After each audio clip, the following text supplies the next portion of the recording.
6. Júna 1944 vzlietlo viac než 11 000 spojeneckých lietadiel.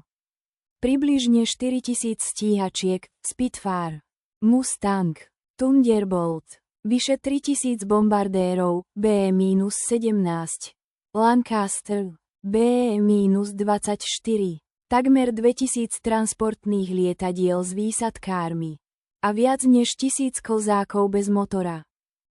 Proti nim stálo menej než 150 bojaschopných nemeckých lietadiel v severnom Francúzsku. Nad samotnými plážami ich zasiahlo menej než 50. Vzdušná prevaha bola absolútna. Na mori sa pohybovalo vyše 5000 lodí. Najväčšia invázna flotila v dejinách. Každých pár sekúnd exploduje protiletecký granát. Aj pri totálnej prevahe je obloha smrteľná. Na pláže Normandie vstúpilo v prvý deň približne 156 000 spojeneckých vojakov.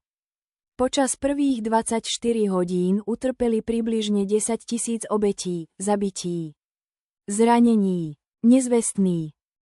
Atlantický val tvorilo viac než 15 000 opevnení. Obrancovia mali výškovú výhodu, krytie a presne zamerané palebné sektory. Niektoré obojživelné tanky sa potopili ešte pred brehom. Delostrelectvo bolo najväčším zabijakom invázie.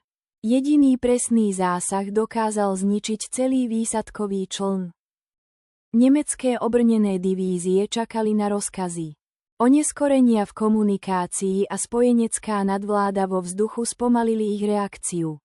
Každá hodina rozhodovala o výsledku operácie. Rozhodovali malé skupiny mužov bez spojenia.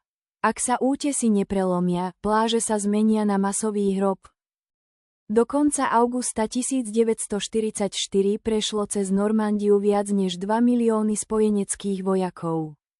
Operácia tak obrovská, že jej rozsah presahoval všetko, čo svet dovtedy videl. Jeden deň rozhodol o budúcnosti Európy.